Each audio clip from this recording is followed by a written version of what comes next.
The NDP is calling on a price cap for grocery store staples like bread and milk if the Liberal government can't convince grocers to bring down prices.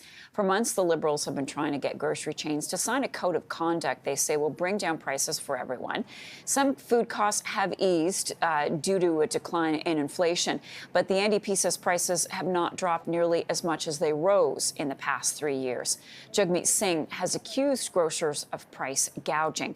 With me now to discuss is Sylvain Charlebois, Senior Director, Agri-Food Analytics Lab at Dalhousie. Good morning to you, Sylvain. Nice to see you. So the NDP wants a food cap on certain staples. Will that work? Could that be a workable short-term solution to the pain that people are feeling?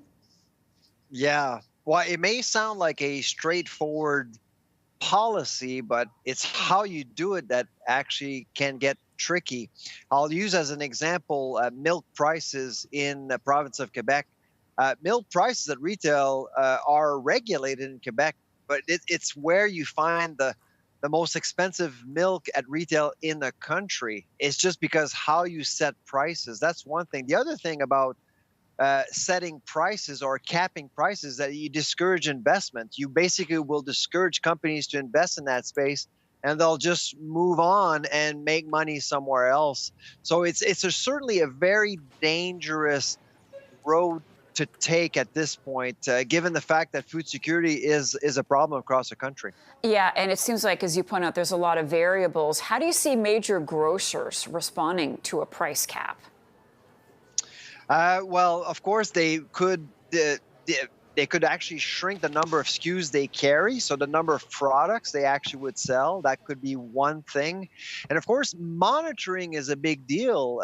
Again, going back to the example of Quebec, we've seen many breaches, retailers not following rules. In France, just 8 months ago, they decided to implement something similar to what Mr. Singh is suggesting, and compliance has been an issue across the country. And so, yes, there's the idea of capping prices, but also you have to provide oversight, making sure that retailers are in compliance, and that's a costly and tricky thing to do. So we're halfway through the year. How have food prices changed in the last 6 months? The last inflation report did show that meat and dairy had dropped in price. Where do you see things going now?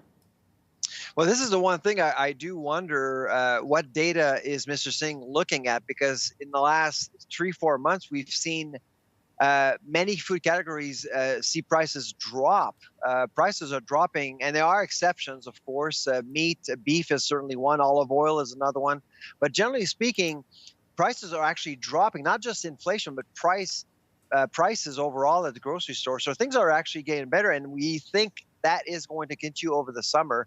So capping anything at this point may not be the best solution, but the grocery code of conduct, there is one point that the NDP is making that is valuable. Forcing grocers to sign the code of conduct is critical to make sure that there is more discipline across the supply chain. You mentioned olive oil. Before you go, I got to talk to you about that because it's crazy. People, you have to do a double take when you see the price. It's sticker shock. What's going on there? It's climate. Portugal, Greece, and Spain. All these countries were have been hard hit by droughts. We were expecting a bump many years ago, but it's happening now. Olive oil prices have actually doubled in the last few years, so be careful out there. It's pretty pricey. But by the way, did you know that Canada has one olive farm? It's actually in BC, by the way, just one. Yes. Yikes. So Canada produces olive oil, but it's not cheap, unfortunately. No, none of it is these days. All right, Sylvain, thanks for that. Sylvain Charlebois, appreciate you joining us.